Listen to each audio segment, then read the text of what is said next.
You are listening to a free version of the Majority Report with Sam Steeder.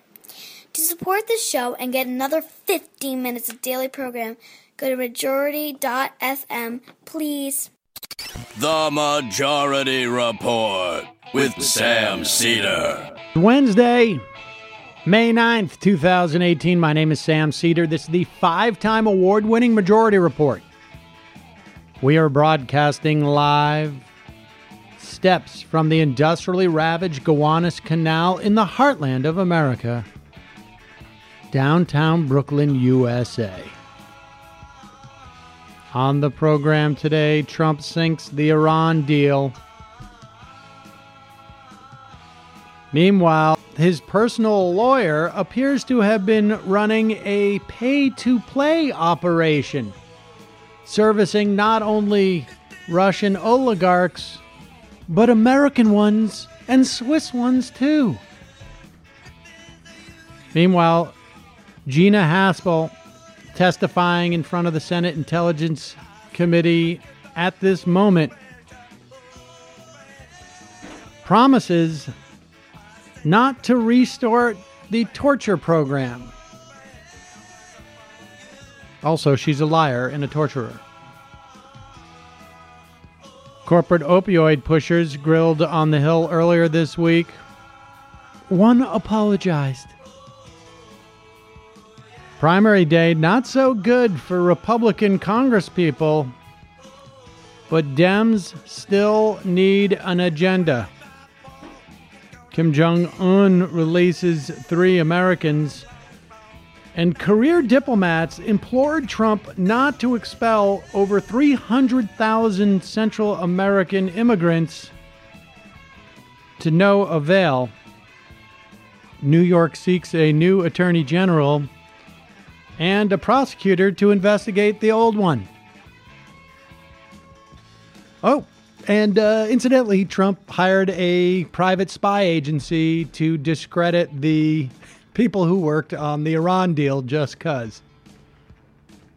And Republicans in the House push a VA privatization bill. All that and more if we don't pass out on today's Majority Report. Yes, ladies and gentlemen, the perfectly timed opportunity for us to redo the and make some improvements to the studio, of course, took place on, today itself may be one of the busiest news days that we've had ever. But certainly the past 2 days added to that. If you notice a little bit of difference in the sound of my voice, it's because we don't have our regular microphones up yet. We have physically rebuilt the studio. We still have some infrastructure stuff to do, but that will happen over the next couple of days. And as you're watching, you may not notice any big difference at this moment, although we're going to have Matt will pan across. We've added a camera. We're going to add 1 or 2 more. There'll be webcams, of course. And we're going to introduce a wide shot to our video. And our setup here is also going to allow for a more comfortable situation with in-studio guests and with doing other shows. You can pick up another mouse over there, guys. There's one in the shelving there. There should be hanging around there somewhere. Doing debate coverage. Yes. Debate coverage. There's going to be a lot of it.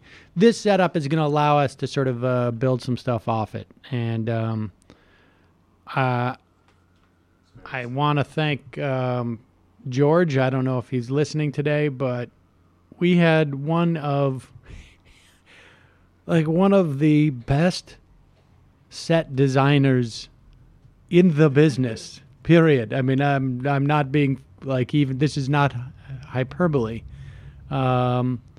He's the best in the business. We got him. There's no one better. It's true. It actually is true. It was really good. Yes, but beyond that, he was incredibly generous with what he provided us. I don't don't want to undercut his business in any way, but he was. It was shocking, and so thank you, George. The generosity and both the execution and the design, and of course Bob was here too, setting up. Who works with George, who was also amazing, and also I suffered a slight concussion during the course of the build because I was so disappointed I missed it. It was pretty disturbing, actually. Really? Did you actually really hurt yourself? Oh, yeah. Jesus. That pipe, that cross pipe, we have piping in here now for the lighting, and we're going to add 1 or 2 more lights, but it's going to be easy to put up. And this is also in the event that we get priced out of this office in the future, we can reconstruct this studio anywhere now because all will come apart into pieces and can go with us. But that big 2-inch piping, we needed one other person, and it's slammed into my head. Wow. What are you going to do? Sam said after I came in later, and Sam was like, Michael, Social Security is not solvent. And I said, what the hell happened to you? I did not lose consciousness, but I think I did have a mild concussion. All right. Let's start with, let me just, we've got a ton of stuff to go through today. And not only are we catching up with stuff, but we have just a ton of stuff to go through. Obviously, want to talk about the Iran deal. I mean, everything really in that list bears some mention. But first, let me just start with this. I own 2 Casper mattresses. And the second one was for sad reasons that we've talked about in the past. But at the very least, I'm having a good night's sleep. And that's the important thing. Casper is a sleep brand that continues to revolutionize its line of products to create exceptionally comfortable sleep experience one night at a time. I know that there must be some product I have that I've been more happy with at one point than my Casper mattress, but at the moment I can't think of it. Like Space Invaders when you were a kid or something? Well, I didn't buy Space Invaders. That just existed. I don't know what you mean by that. That was an arcade game, my bad. It was an arcade game. My bad. I did not have the original Atari. I did not. That just didn't happen. My friend Charlie had it. I went over there. I played that constantly. In fact, can I come over, Charlie, please? I didn't even ask after one point. I would just come home. Miss Fisher would just be like, what are you doing here? Casper has 3 models. The original Casper, the Wave, and the Essential. They are perfectly designed to soothe and cradle your natural geometry. Not to mention, the breathable design helps you sleep cool and regulates your body temperature throughout the night. That is my favorite part about it. I sleep hot, folks. It's delivered right to your door in a small, how do they do that type of box with free shipping and returns in the U.S. and Canada. Yes, returns, folks, because you get 100 nights to sleep on that bed. And if you decide on night 99, you know what? I don't like it. You ship it back completely free. You spend 1/3 of your life sleeping. You should be comfortable. Check out Casper. I guess they've got a podcast now. An entire podcast about Casper. That's cool. Interesting. Get $50 toward a select mattress by visiting casper.com/majority and using majority at checkout. That's casper.com/majority. Offer code majority for $50 off your mattress purchase. Terms and conditions apply. Check it out, casper.com/majority. Also, there's also like few ads that you're sort of like, oh, I would actually like sort of brag about this ad. That's what I said. I said this right? one. I said one of the mid-rolls you can be or actually both of them in different ways, very excited about. Yes. Well, I mean, people know about the New Yorker magazine. It's an iconic magazine. It represents the truly best writing in America today. The stories that have come out of the New Yorker in just the past, 3 days have completely changed. I think that was 24 hours ago, the Schneiderman. The Schneiderman story. All that work that Ronan Farrow's been doing. The one on the spying of the Iran, the Iran deal. I mean, that's just the past week in terms of news stories. Never mind, you get fiction in there, you get lighter stuff, but The New Yorker is one of those magazines where the fact that it's written in The New Yorker establishes it as something that's real. Good reviews, too. It's true. Good reviews. I mean, it's... you can skip most movies. You just pop back to The New Yorker, read a really good review, and then say, that's what I won't be seeing that. Should have been doing for a long time. But also book reviews, art that's going on in the city, and more. Poetry and literature, of course. Those cartoon caption contests, which I've always thought that I would do, and I never did. I'm actually shocked you haven't done that. I've contemplated it. You can even access their complete archive featuring digital replicas of every issue of the print magazine from 1925 with a subscription to The New Yorker. Don't wait. Go to newyorker.com/majority. Receive 12 issues for $12. What? It's an amazing deal. That is an amazing deal. Plus a free tote bag.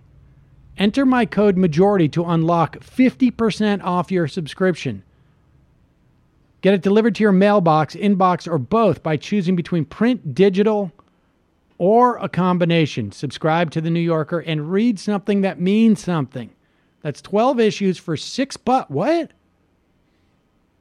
Okay, wait. So check this out.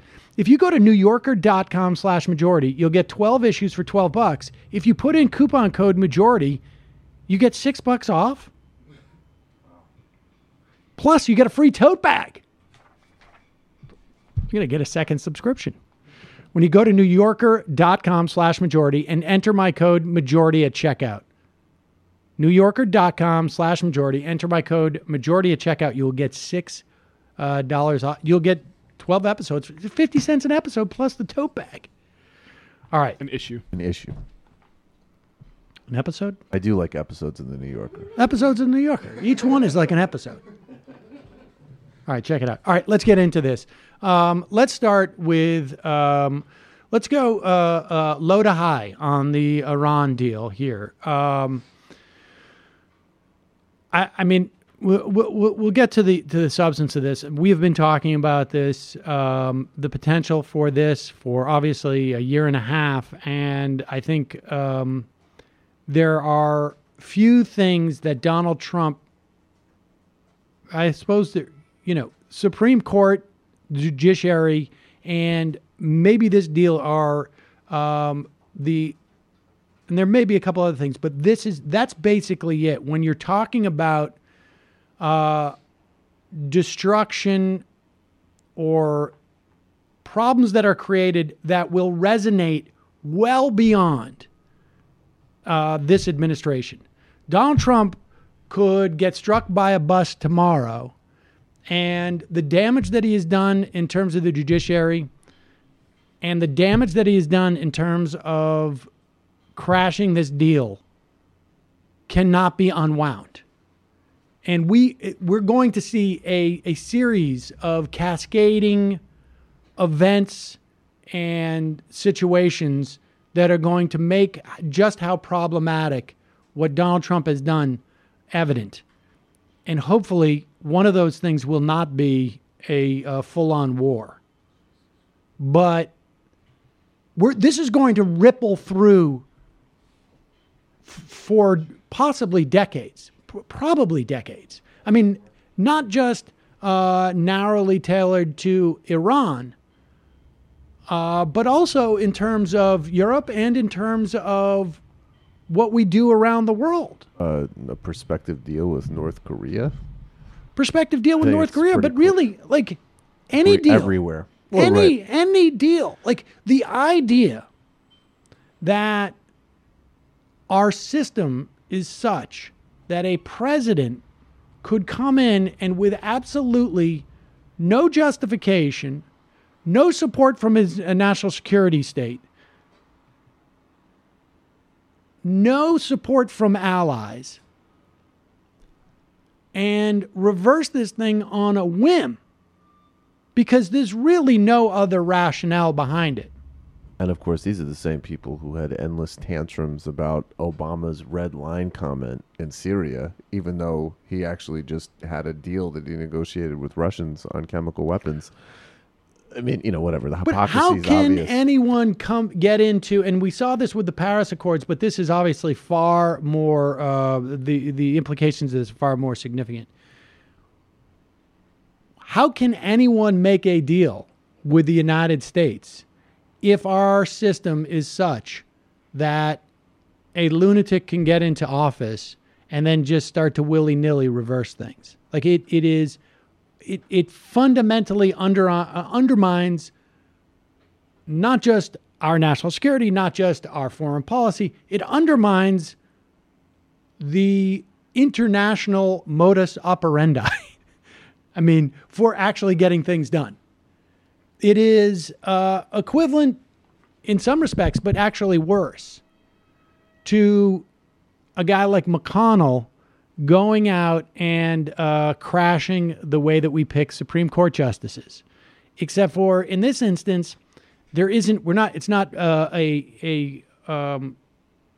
two parties that are dealing with each other. It is multi-parties, multiculturals, and there's one thing that we found that we could come together and agree on, and it's like the establishment of such agreements like this, that they will have durability despite domestic changes in politics. And this blows that up.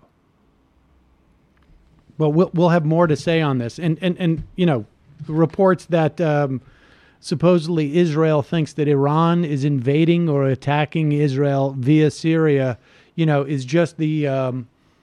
we're going to see a lot of this. There's a reason why Bibi went out there with his Price is Right presentation last week. And again, the Israeli national security state, more or less, was against crashing this deal. They almost uniformly were against crashing this deal. And even where it's like negotiating the Hezbollah thing, which is really what he's getting at, would be something that could be extended out of this. And now this has totally collapsed that possibility. Yeah, it's really disturbing. But let's take just a slightly a detour here and do something just lighter as we circle now a little back bit around. of idiocy about Iran. Well, so in this jam-packed news week, we had a new head of the NRA appointed, and of course it is Ollie North. You may or may not remember Ollie North as a figure from the Iran-Contra affair. In fact, he was the primary figure. In fact, he was the one who at the very least orchestrated the arms sales to Iran illegally, including anti-tank missiles, including serious weaponry that you could only do if you were basically running a gun running operation out of the back door of the U.S. military. Well, it's nice to see he landed on his feet. Oh, yeah. He's landed on his feet many times. Well, as the quick reaction for us, we'd like you to react to an LA Times tweet regarding your new position. The NRA just named one of the most infamous gun runners in the world to be its president. So as a former gun runner, how do you feel about that? Well, that's the kind of thing that's, by the way, gotten to be very successful. I'll give you another example.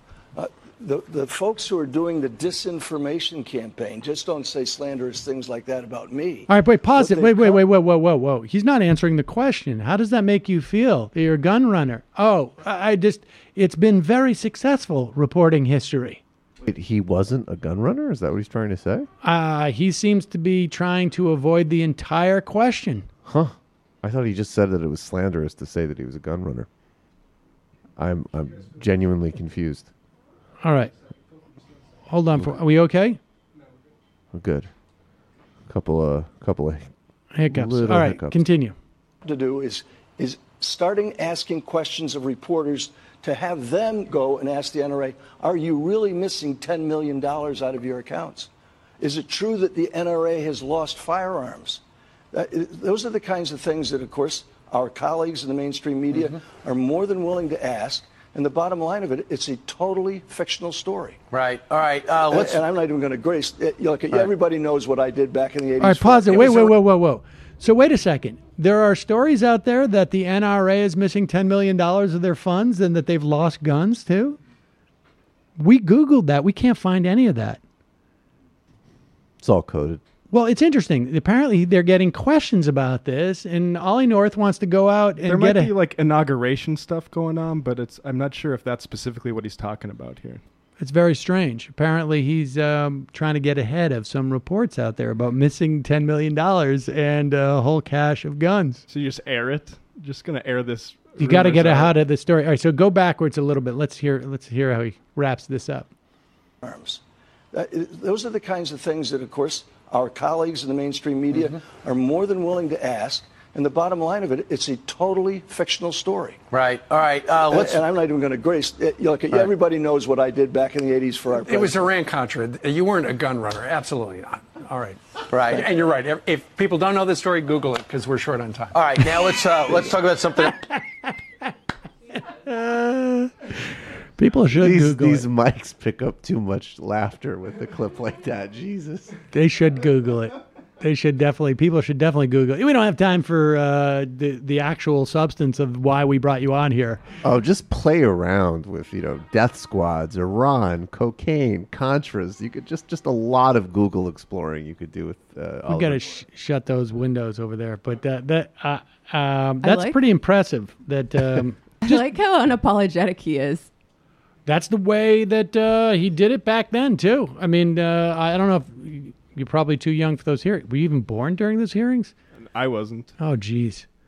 Yeah, 85. no, he got up there. There was a lot of like, if it was one of the sort of the classic, Ollie North's classic thing was sort of like, if loving this country means that is a crime, then guilty. It was that type of thing.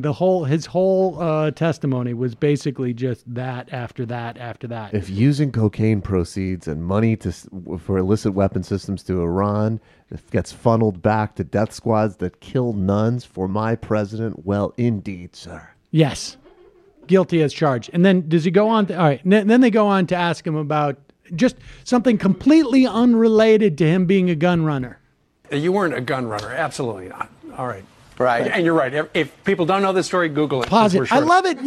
If you're a news commentator or a host of a show and you have to say to your guest, you weren't a gun runner, I think there's a good indication that person was probably a gun runner.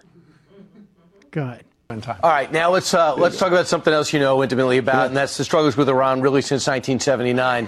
A deal was signed in 2015 that would limit their nuclear program. Not many people thought it was a good deal. The Senate didn't approve it. The House didn't approve it. And clearly this president's not for it. At 2 o'clock today, indications are we're walking away from that deal. Is that the right move? Yes. Why?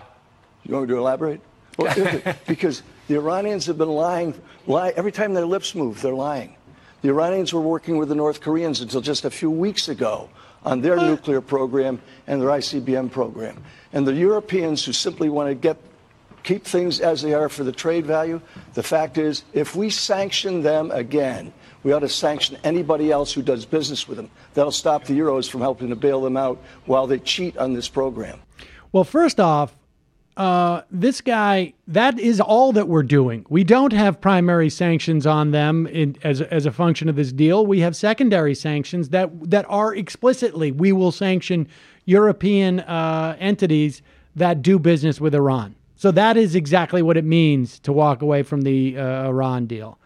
But the idea that this guy's saying that they lie every time their mouths are moved is laughable, and that this is completely different from since 1979 when we've been at odds with Iran. Well, he hasn't been at odds with Iran since 1979 when he was selling weapon systems illegally to fund illegal war in Central America. But also he's doing this ICBM thing, which I've never even heard the North Korea story, so that could just be like a Newsmax thing. That's bound up with the $10 million that are missing apparently. Right, exactly. It's I won't even grace that with a comment. But the ICBM thing is the poison pill that they've always tried to use to kill the deal, which is namely throw in things that are not specifically nuclear to try to destroy it. So they're playing the same games that they did back when it was being negotiated. This deal from the very beginning was narrowly tailored to deal with specifically what we hope to achieve from North Korea, which is to have them denuclearized.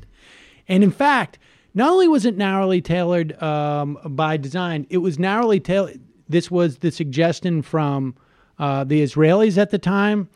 Everyone in the foreign policy establishment said, you bite off a smaller part of the apple, and the part of the apple that is really deadly for everybody, and that being the nuclear program. So this has been a long-standing critique, and it was a critique that was built into the actual development of the deal. In other words, on some level, I think the reason why this deal was encouraged was because there would be room for folks like John McCain, frankly, to criticize it back in the day. Absolutely. And on the flip side, they didn't go after areas of joint agreement, frankly, like around groups like ISIS, precisely because on both sides, a more dovish and more hawkish side, it was just agreed, we're not doing anything bigger here than that specific program. So it's incredibly dishonest. So here is there are a couple of scenarios going forward that are possible. Scenario one is that the Europeans basically defy the United States, and they continue to trade with Iran, and and I should say it's more expansive than just Europeans, but this is where it's going to be most dramatic in terms of sanctions. They continue to trade with Iran, and we start to sanction these companies, and we create a greater rift between ourselves and European allies. And Iran hews to the deal and continues to allow weapons inspectors into Iran, and stays within the regime outlined in this deal that over the course of the next, I guess, 9 years now or so, would materially limit and inhibit and prevent their development of nuclear weapons. After 10 years, they're still not allowed to get nuclear weapons, but the constraints on them begin to loosen, and theoretically they could then break the deal. But there's no way for them to develop nuclear weapons under the regime as it exists. This, of course, is what even Mad Dog Mattis said the other day in Senate testimony. And, they haven't actually done a huge amount of trade. But I think that they will keep the deal because the primary reason to keep the deal is just because of the security benefits. Like, everybody exaggerated the economic stuff, and their trade relationships are mostly with Russia and China, which will obviously continue regardless. So the Europeans, I'm sure at the very least, will say, yeah, let's keep being diplomatic and having inspectors in there. And maybe on the back end, it will slow some business agreements because that's a major headache. But I can imagine they'll pull out of it.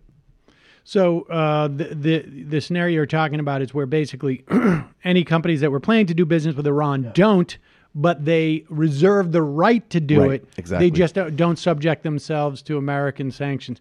I mean, that would be the best case scenario. And apparently John Kerry was going around a couple, there was a story in the Boston Globe maybe a week or two ago about John Kerry going around basically as like a shadow entity trying to maintain this agreement without the United States, which theoretically would be the deal killer if the other option is that the Europeans, for whatever reason, announced that they're dropping out of the deal too, so that they're not subject to other sanctions, I guess. And the Iranians just say, okay, we're going to start developing our nuclear weapons tomorrow. And then this, of course, is exactly what I think someone like Bibi Netanyahu wants, because that becomes then the predicate for some type of bombing run where they supposedly take out a nuclear bomb-making facility in Iran. I mean, that's how this would go down. So best case scenario, Donald Trump and the United States are ignored and are considered unreliable partners and irrelevant to a large extent. And some entities will bite the bullet in Europe and not not do business with Iran, and this thing can go forward. But it really is problematic. I mean, I don't know how we'll see what happens with North Korea, but what possible great negotiating start? Like, hey, the model agreement that could probably work for us. Yeah, we just junked it. And we should also tell you that if we make an agreement, it may not last more than 3 years. Well, that's actually what the supreme leader said, except for what he said when he gave Rouhani. He said, you have permission to negotiate, but something like never trust the great Satan, to paraphrase. And of course, Trump was like, I will make it my mission to validate all of his statements. I hate to use this phrase, but hold my beer. Yeah, right. Right? I mean, that's the... hold my Big Mac. Man, I'm going to go down a YouTube K-hole tonight on Iran-Contra, I think. Oh, you should. Yeah, that's a good one. I didn't realize North was so gangsta. Oh, he's quite gangster. Oh, yeah. In fact... gangster, not gangsta, though. Now that I recall it, I think it's possible I have... is it possible I have refrigerator magnets from that? I just remember... I would say it's very possible. I don't... It's possible. I took some pictures of my TV. I don't know if that could have been... I guess it could have been. Yeah, actually, it could have been. All right. Well, let's go to the Gina Haspel hearings today, and then we will get to the Cohen story. I mean, the Cohen story is massive, and it really doesn't matter if you are one of those people who are convinced that talking about Russia collusion will bring about World War III. The idea that the president's personal attorney is running essentially there's two things associated with this and we'll get to it. But one, he's either nakedly selling influence. I mean, just naked in a way that is almost like part of your skin is rubbed off. That naked. Translucent. But the other thing, if you listen to this guy, Avenatti, the lawyer who brought this stuff about, is that just from the way that he's talking, he seems to be implying, and very carefully not to say this, that there's evidence that the money's actually getting funneled to Trump. Do we have the... I don't think we have that clip. We'll talk about him. Satiate your bloodlust for war with Russia. I mean, I saw him on. I saw him on O'Donnell last night, and Wait. I don't. So there's a slush fund that goes through Cohen to pay these women off, but then it gets back to Trump somehow. Is that what he? Look, is that it's actually, an LLC. Yeah, right. All right. Okay. Now, sounds like a good businessman. It's an LLC where, we'll walk through this. Okay, that's I want to talk amazing. about Gina Haspel because I want to this is learn also from really. This guy. As we speak, I believe Gina Haspel is still in front of the Senate Intelligence Committee.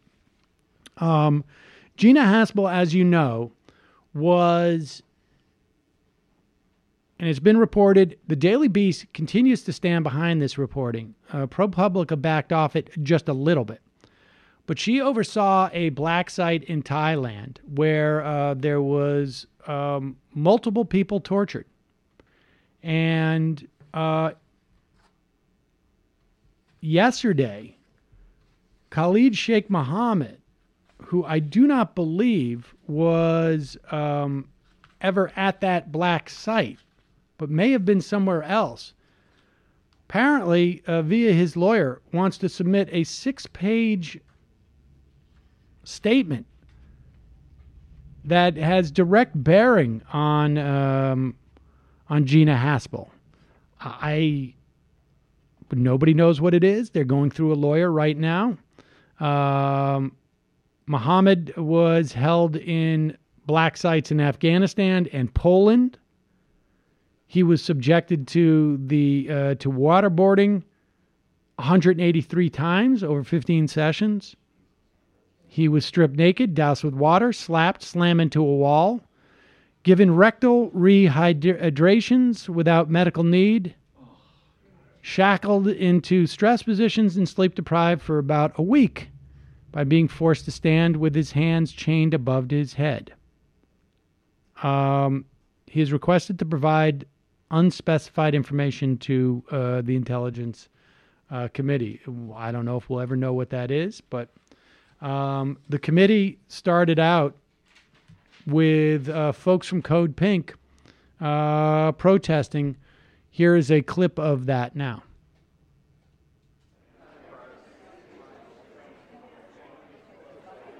What meaning does love have in this world if we allow torture?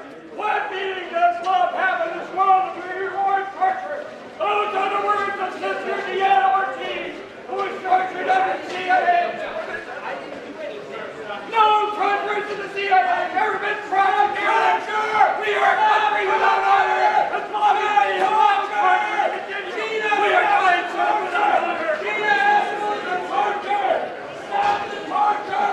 Stop the torture. Stop the torture. Stop the torture. Right now. Stop resisting. Yes, you are. So come on, pick me up. Call the police officer. Stop resisting. Yes, you have.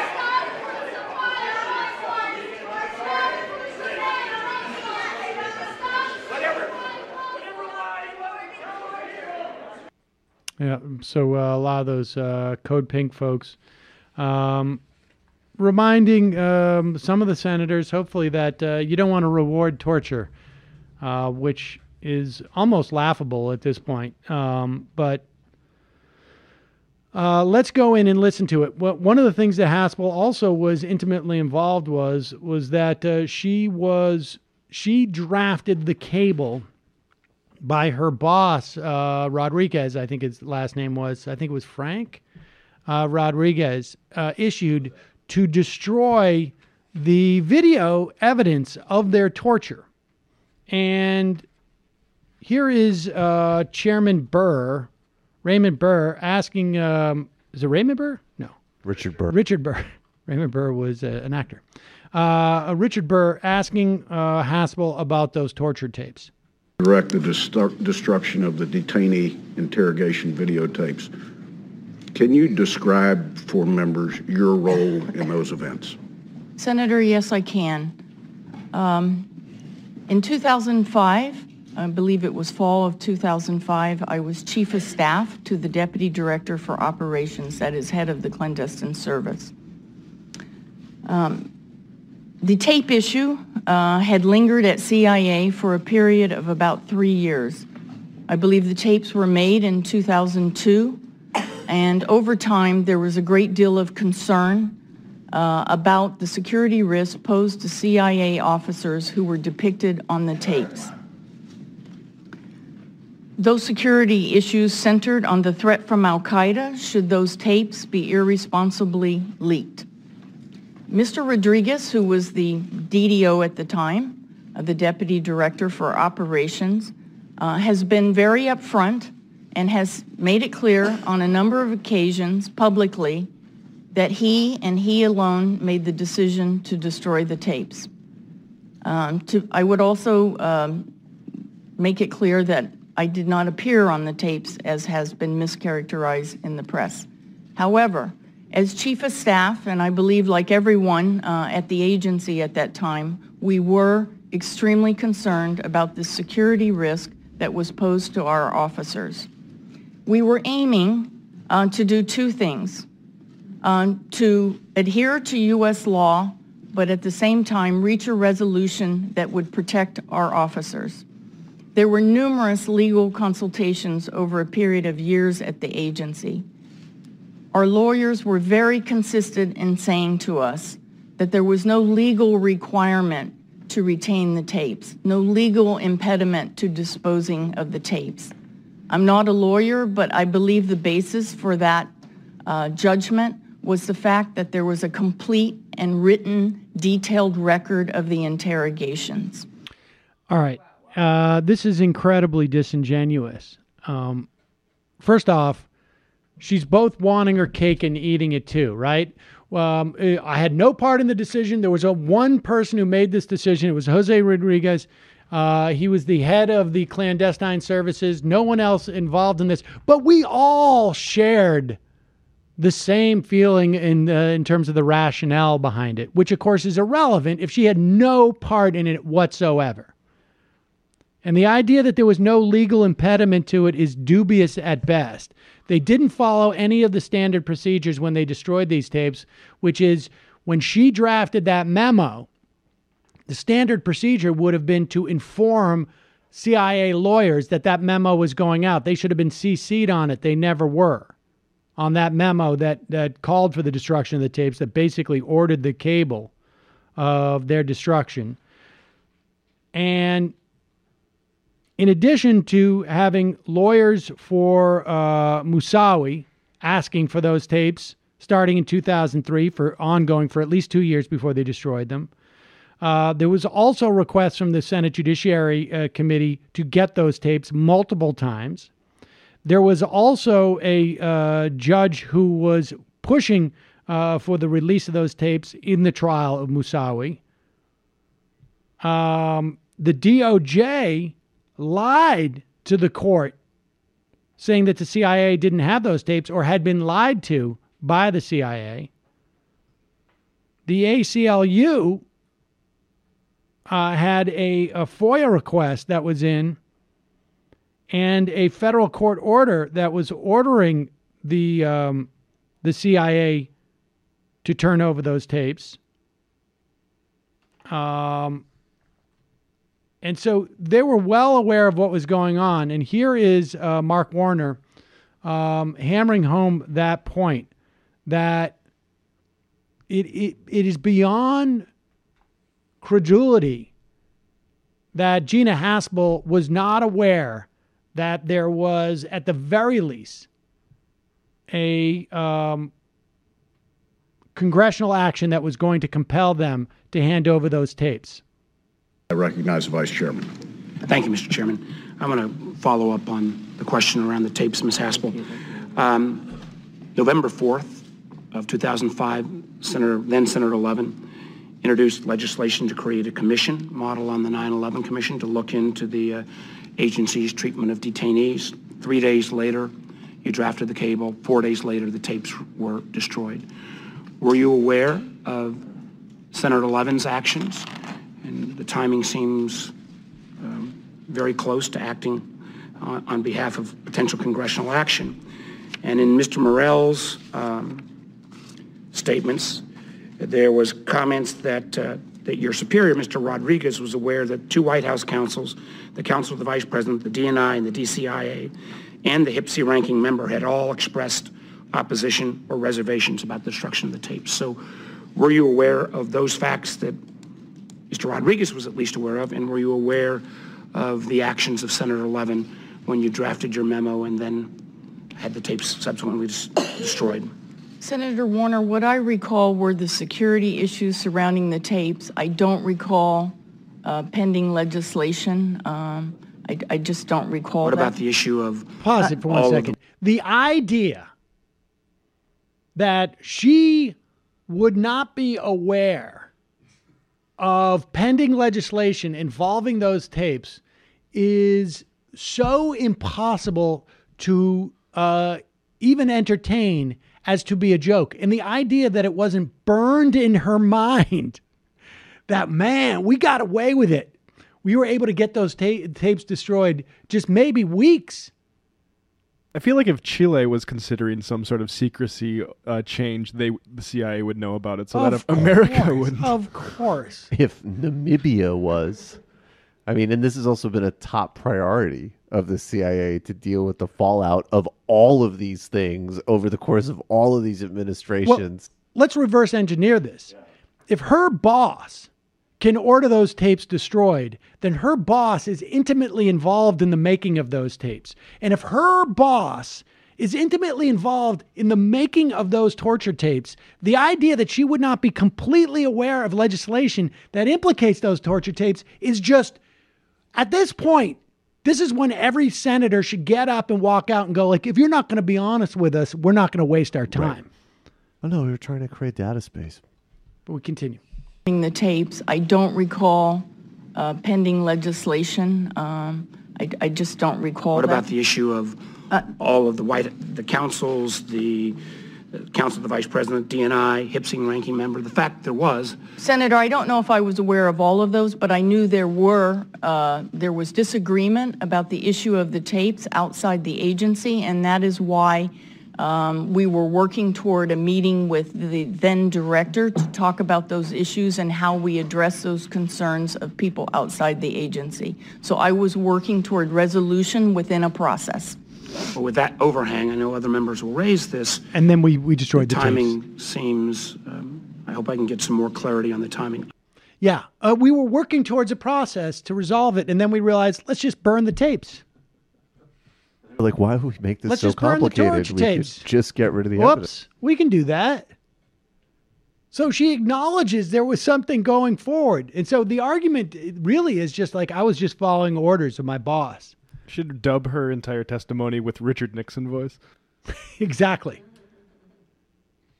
We have one more clip from this hearing, and we'll probably have more over the next couple of days from this Gina Haspel hearing. But here is Warner asking Haspel if torture is consistent with American values. And is this where she promises we're not going to torture again in the future? You know what would have been a great question? Are you going to render people to other countries where torture is legal? Oh, whoops. Go ahead. I want to make sure I take my time, though. And I heard your statement about the fact that if you're confirmed, there will never be an interrogation program under your leadership, and you address the issue of the fact that it is against the law. Question I have, with the benefit of hindsight, do you believe the program, in terms of the interrogation program, was consistent with American values? Senator, as we sit here today, and with some distance between us and the events of 9/11, the Congress and indeed our nation have had an opportunity to have a debate about the interrogation standards we want to use as the United States of America. We have decided to hold ourselves to a stricter moral standard for DOD that is defined in the Army Field Manual. I support the United States holding itself to that stricter moral standard, and I support the Army Field Manual. But Ms. Haspel, that is... All right, pause it here for 1 second. We're going to go back. I want to go play that back, because here's the thing. The debate about torture did not start in 2002 or 2003 or 5 or 11 or 12 or whenever. The debate about torture was pretty much settled sometime around the Geneva Conventions, probably prior to that. Certainly in terms of domestic law, it was settled in this country in 1993. So the idea that she is now qualifying her answer by saying, well, now that we have some distant proximity to 9/11, I can say with complete confidence. Now, of course, if we get closer to another 9/11, maybe that'll change. But the idea that we have debated torture and have come to a sort of a unique or different resolution than we had on September 10th, 2001 is a complete and total lie. Hey, it was the aughts. Who among us didn't run a secret torture program? It's true. Those were crazy times Real for black sites. Depraved time. Also, remember when I joked about how you guys are being sexist for criticizing Haspel? Well, the GOP did take it there. Well, let's finish this footage first. Senator, as we sit here today, and with some distance between us and the events of 9/11, the Congress and indeed our nation have had an opportunity to have a debate about the interrogation standards we want to use as the United States of America. We have decided to hold ourselves to a stricter moral standard for DOD that is defined in the Army Field Manual. I support the United States holding itself to that stricter moral standard, and I support the Army Field Manual. But Ms. Haspel, that is answering on a legalistic. We're asking you to take on a position. I understand with RDI, you were downstream, not part of the policy making. But if you're entrusted with this responsibility, I need to at least get a sense of what your moral code says about those kind of actions, because there is the potential that this president could ask you to do something. He obviously believes in these procedures, but even if he asks you to do something that is not directly related to detention and interrogation, but if he asks you to do something that you believe is morally questionable, even if there is an OLC opinion that in effect gives you a get-out-of-jail-free card, what will you do in that action when you are the director of the CIA? Senator, my father's watching today. He served 33 years in the Air Force. My parents gave me a very strong moral compass. I support the higher moral standard that this country has decided to hold itself to. I would never, ever... Pause it for 1 second. This country decided to hold ourselves to this moral standard 65, 70 years ago at a minimum, and she drafted that letter. She participated, at the very least, in the program after she became the head of that black site.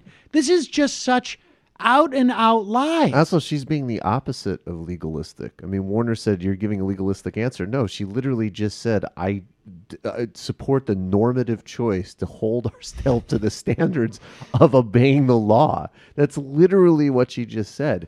And I would also recommend, it's a little, it's pretty disgusting, but if you go back and look in there's clips available on YouTube of Jose Rodriguez bragging about this program in 2012. Right. And talking about the results they got from, flying in a doctor from Johns Hopkins to save a guy's life just so he could be brought back enough so that they could smack him around and waterboard him.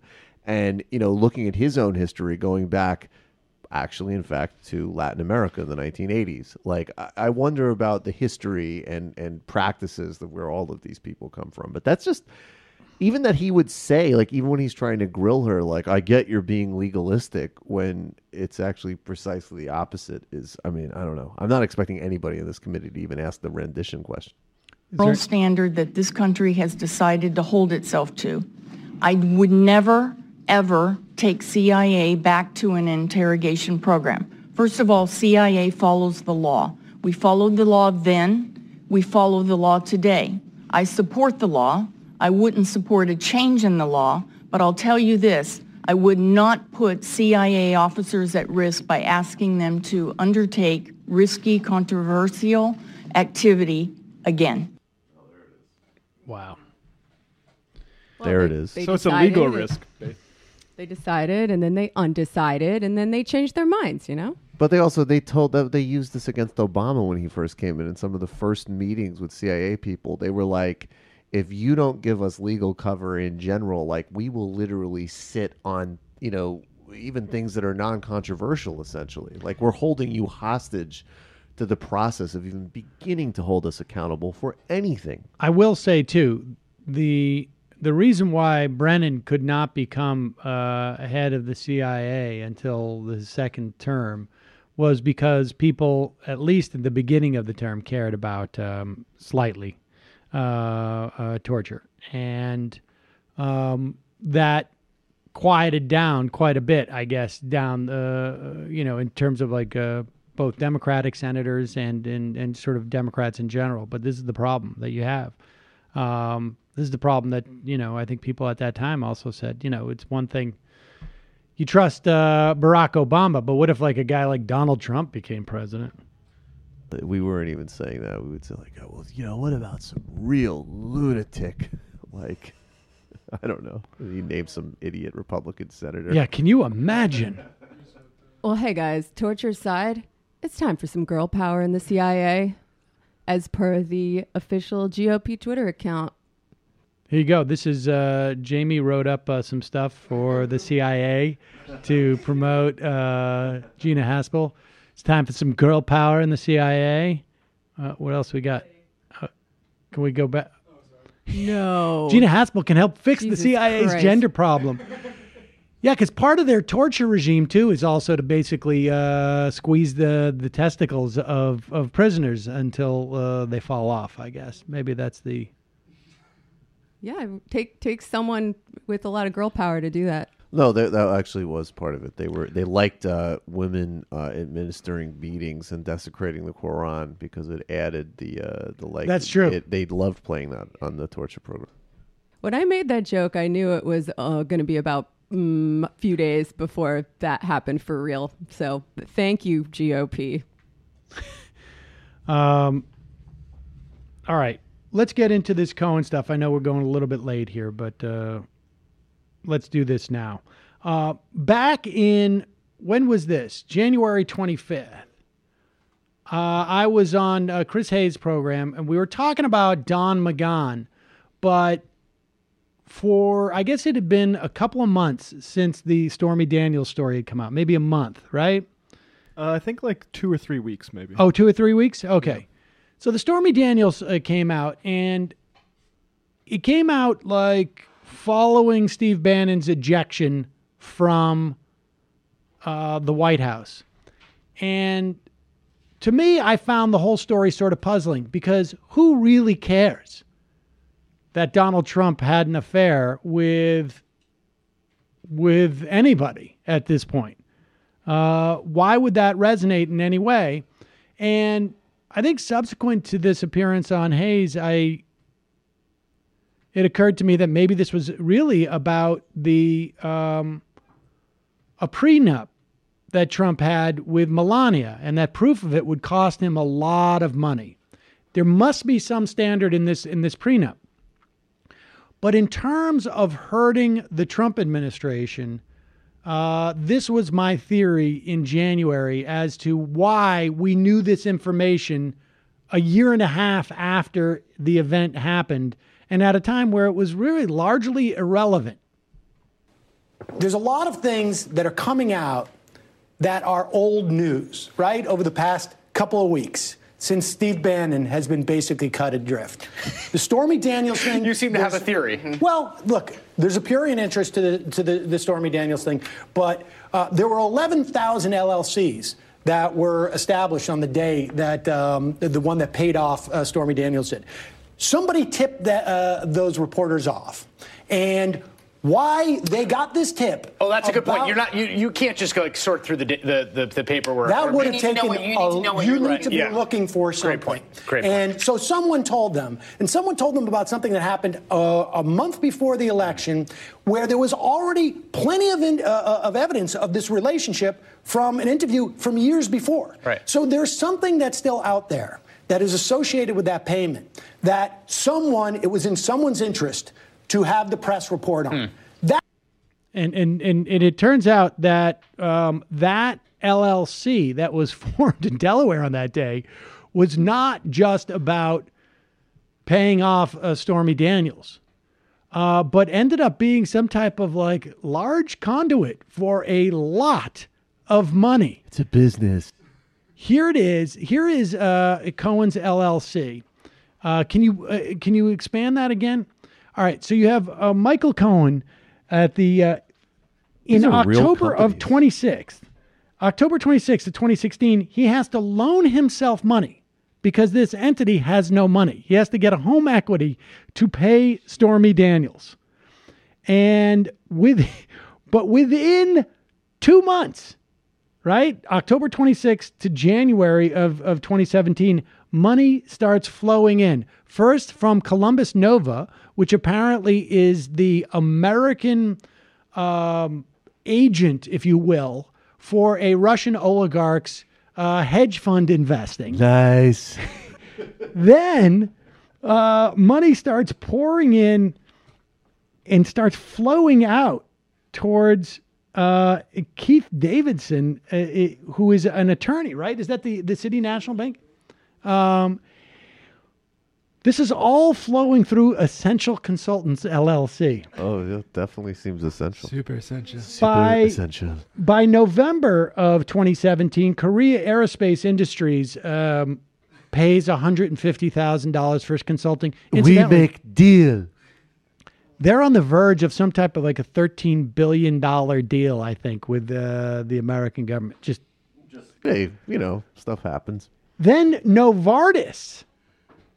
Who names between October of 2017, right? That's like a year after he had to borrow money to pay off the Stormy Daniels, and January of 2018. So over the course of 2 months, pays him $400,000. Incidentally, Novartis, I think, has also been charged with trying to bribe Greek officials. They're a Swiss drug manufacturer. When in Rome. AT&T. Wait, I think it actually turns out that Novartis it ended up being 1.2 million. Oh, really? Because there was another payment. The Swiss drug company Novartis revealed Wednesday that special counsel Robert Mueller had contacted the company last year about payments it made to Michael Cohen, President Trump's longtime personal attorney. And they're basically saying, like, yeah, we paid him 1.2 million, and then, you know, he just really, Maddie, he just really wasn't... Oh, it's not connected. No. He just like, yeah, he just didn't actually have the skill set that we thought he had. Yeah, exactly. AT&T gave him a couple $100,000 to get, and this is what they said, to gain insights into the thinking of the administration. Certainly a lot of thinking going on. Oh, there's a lot of thinking. You have a what? A merger? Deep thinking. So this is... Oh, which reminds me of the Time Warner scumbag who was just like, it's the Democrats trying to limit my campaign contributions. There's the real threat to democracy. Anyways, there's this Cohen guy out in some taxi cab office in Queens. Apparently, he'll just grease everything over for us. It's a lot more simple than standard Washington K Street corruption. I love this. All right. Now, we don't have a clip of Michael Avenatti, who is the lawyer who released this information. Now, there's a lot of speculation as to where did he get this information that has sort of broke open these stories about Michael Cohen and the flow of money. And there's a lot of speculation about it. Some people believe that all of this information came specifically from a SARS report, with SARS being suspicious activity report that are filed by banks when there's suspicious activity. You have to go so far out of your way to get a bank to voluntarily file. Well, no, these actually happen fairly regularly. In fact, this is what got Elliot Spitzer. If you take $10,000 out in cash, I see. Or if you take $9,950, is this what got Hastert too? I think that is also what got Hastert. The bank is required to file a report if money comes into your account. Is that Dodd-Frank or is that terrorism laws? No, this is prior to that. It could be terrorism, but this is what Rush Limbaugh got busted on for his buying of OxyContin. Wow, those regulations really work. 9999. He kept taking out in terms of cash to pay his cleaning lady, apparently. But at least he paid her. There's also those are more sort of like retail banking things. There's other things that come from corporations when a certain amount of money goes through. I don't know if it's 100,000 or 200,000 or whatever it is. Those payments need to be reported. I think it was Novartis paid like $50 under, like $99,950 or something, and that also triggered it. Nice. Missed it by that much. I love it. I love that. Like this. So somehow he got a hold of the SARS things. But last night on O'Donnell, he was implying. Wasn't saying this straight out, but he was asking questions as if the type of questions you would ask if you felt like you already had the answer and that you were going to maybe be able to provide it in the future. And he was saying the real question is not the money flowing in to Cohen's LLC. The real question is, where was the money flowing out? Because he said, if you look at this LLC, the payments that come out of it, because usually on a single person LLC, when he is Cohen is the only, the only member of the partnership, it is a pass through. So you'll set it up if you're getting paid from a bunch of different sources. you will establish one of these LLCs, or if you have some other small business, you want to retain some type of arm's length in terms of liability for lawsuits or whatnot, you'll establish these things. And usually what happens is you pay yourself out of those. You pay your Social Security tax, you pay both ends, whatever. You give yourself a payroll, maybe you give yourself a dividend at the end of the year or something like that.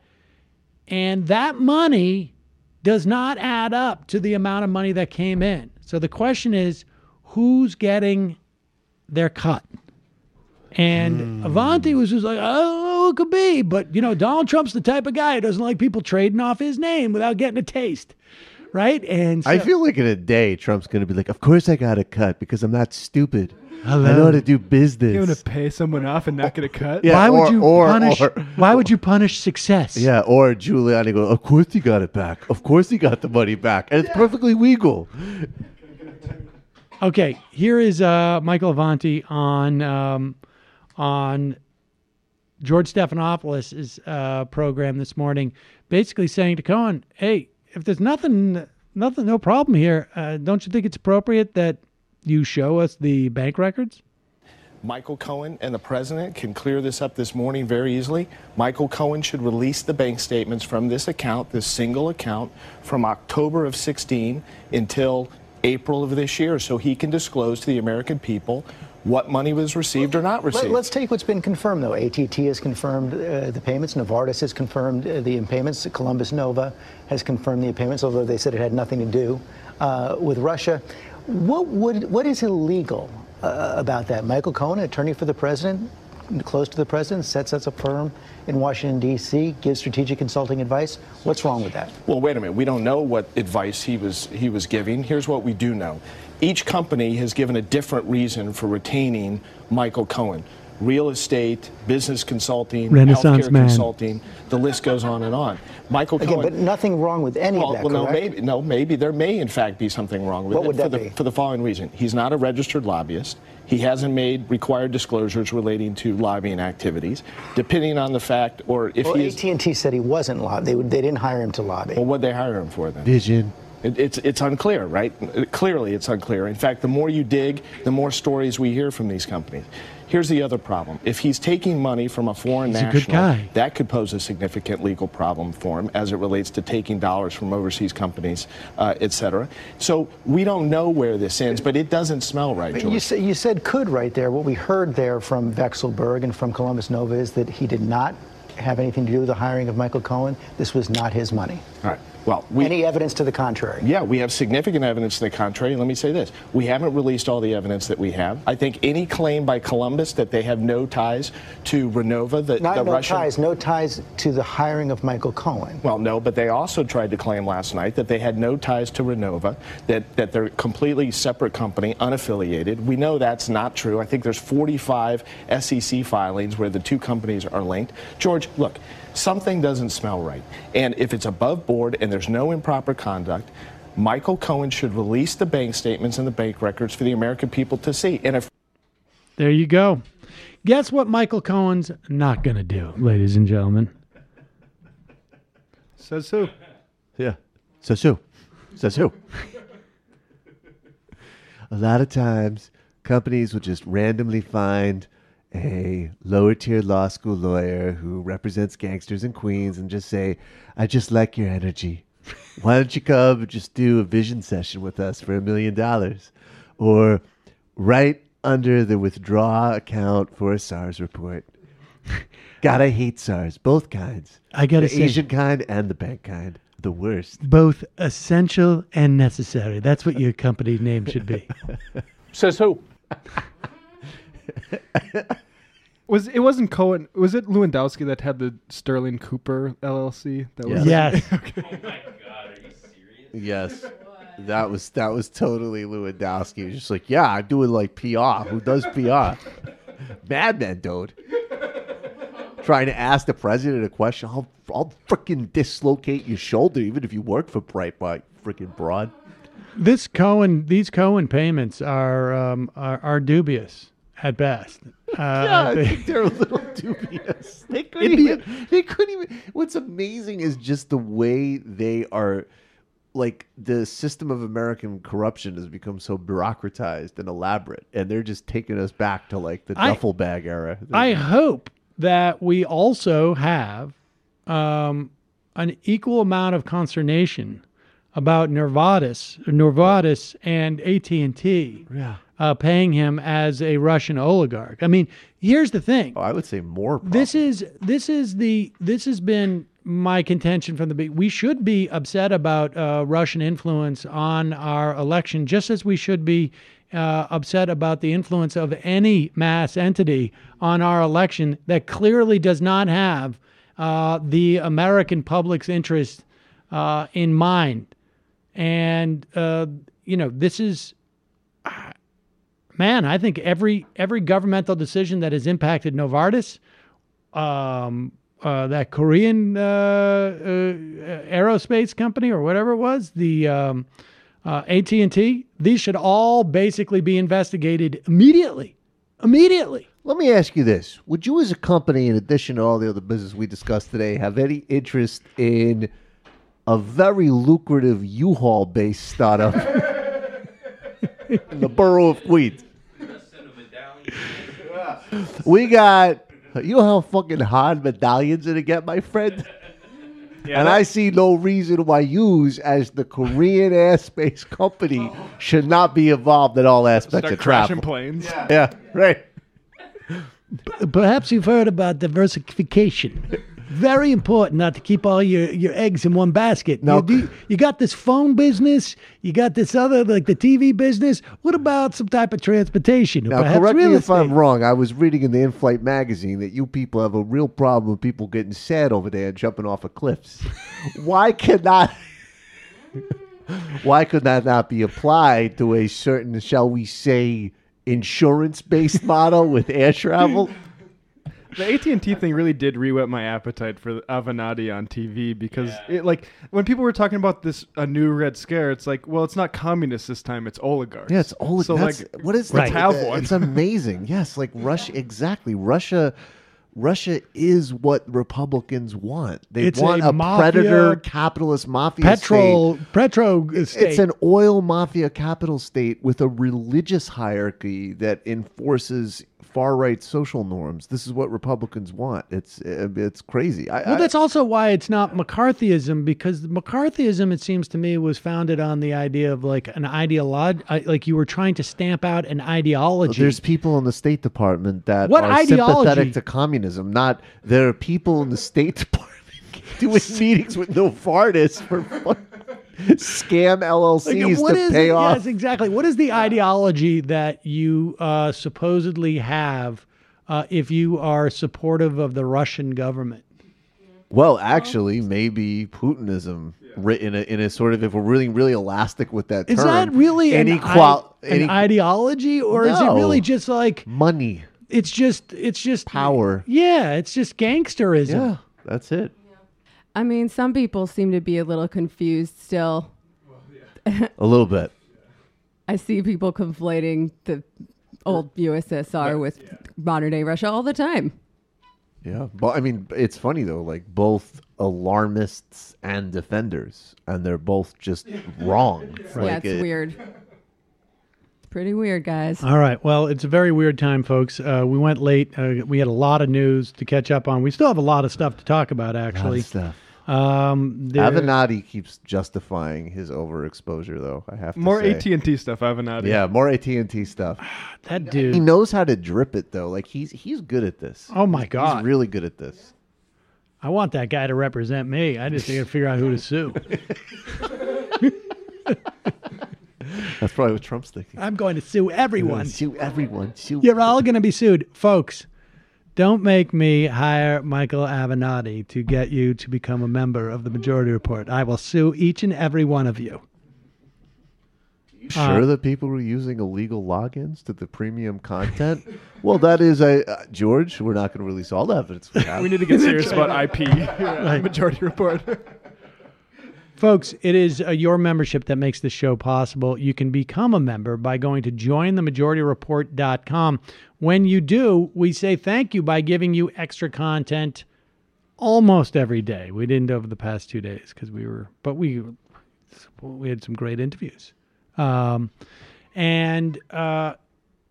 if you are one of those people who are going through financial troubles and want access to the member show, please don't hesitate. Email at majorityreporters@gmail.com. We never turn anyone away for finances. Just have a little patience in terms of getting to the emails.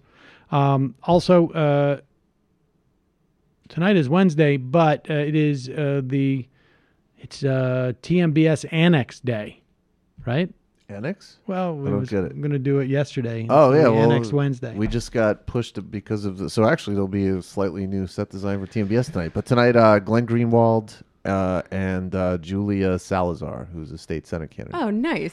Yeah. She's my DSA comrade. Yeah, she's great. Hell yeah. And she'll be in studio, and Glenn and I are going to talk about what's happening. He's actually, really close on we're going to be focusing on Brazil mainly, but we'll touch on some other stuff as well. And you'll be doing the whole interview in Portuguese. That's exactly right. That's it. I'll be translating.